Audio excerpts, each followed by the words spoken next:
then it's like, okay, you didn't write anything in the beginning. No. So how do you kind of like from the outside, even though in the band, compared to more and more being connected into the writing process, how do you view the development of SUSPERIA from the first album, which was kind of more black metal-ish without being black metal at all? But how do you view development from, not exactly album to album, but like your Red Thread or something? The first album I felt like was a smart thing to do, because then you had a plan.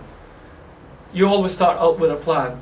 Now, since I'm very much into different kind of philosophies, I see it as now we're in a state of mind where it's no form.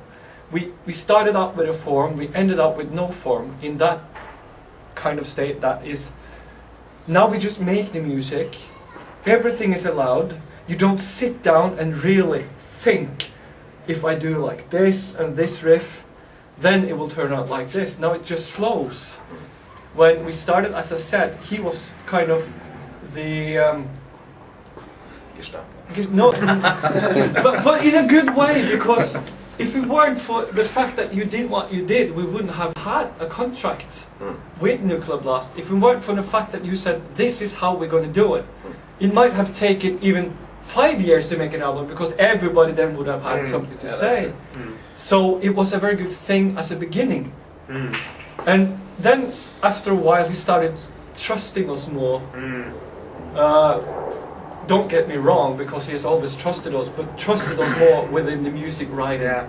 And now I feel like I can do whatever I want. I can have riffs, I can have lyrics, I can do, you know, I'm totally free. And it's all taken up to consideration.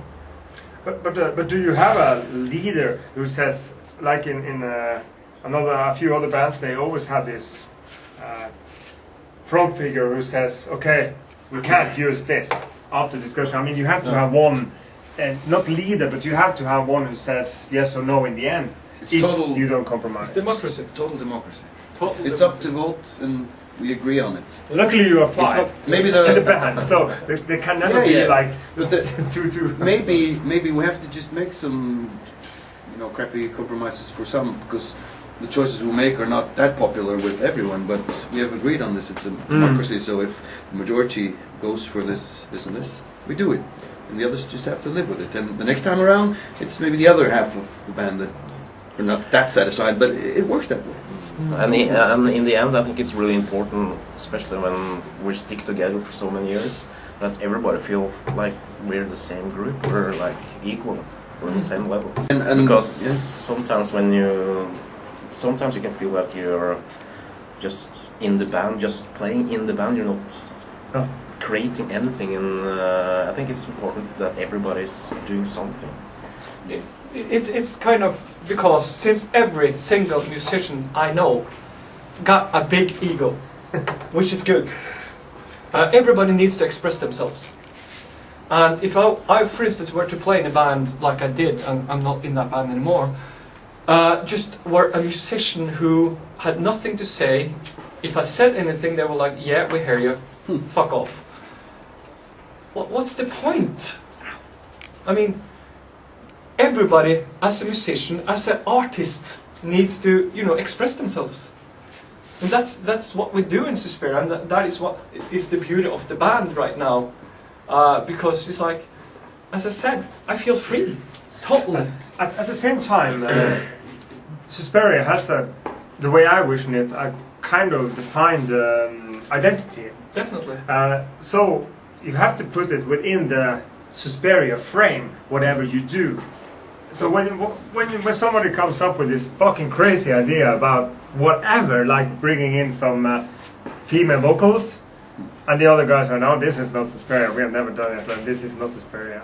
How do you manage to work to make everybody get to hear their own voice at the same time? It has to be SUSPERIA. You can't make everybody happy all the time. Sometimes one of the guys is not very happy with things we're doing, but that's the way it is. And if the what do you say, majority is we were like 3 people who says we're going to do this, and two of the other guys are like, no, Yes, 3-2.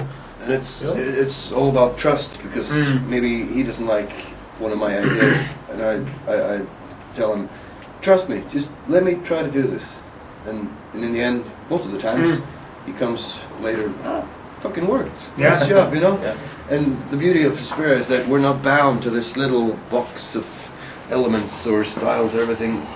The frame you mentioned, our frame is so big, so we can afford trying to go in different directions and experiment with whatever we do. You know? It is bigger than it used to be. Yeah, Definitely. it just expands. Yeah. That's the beauty of it. I'm also thinking about the if you go to your vocal expression, it has developed throughout the years, and you have probably become more conscious of the way you use your vocals. And the vocals are often the essential point of bands for the listener.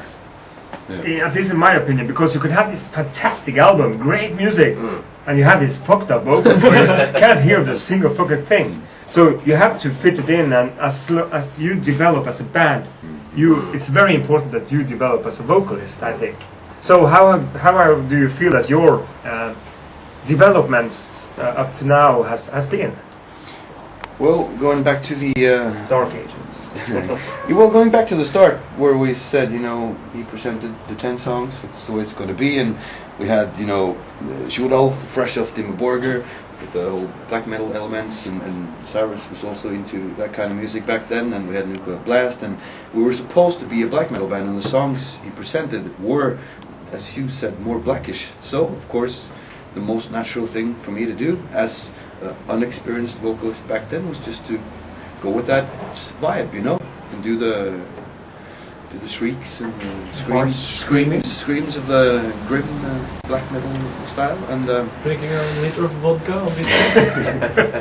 no, but that was the very beginning, you know. We were much younger, and it was a start of something, and you don't have the whole grasp of things when you start out with a project, you know. So you have to just go into it and try your best, whatever feels right then. But we are still, after 10 years, the same 5 people, and we have progressed and evolved. And the beauty of being the same 5 people is that we can have this, I don't know how to, boundaries. yeah, I don't know how to describe it, but we have this personal We call thing. it a brotherhood. Yeah, but we have this closed group that no one can affect except from the 5 of us. They can't change it, they can't, you know, yeah, it doesn't matter what people say, we do what we want. And of course I have evolved so much over these 10 years, and the older I get and the more music we make, I feel that we're creating more and more our own unique thing, and I can just relax and okay, we don't have to do that or that or that to satisfy people's expectations. We can just do what we can do best, you know? Yes. Yeah. And today, of course, I sing totally different than I did back then, but now I sing like me, myself. Yeah. You know, I use my own natural voice in the ways I feel it works best, and just try to label my music with my own personal touch instead of just jumping on some bandwagon and trying to sound like you know, a particular style. You know? Don't you think that...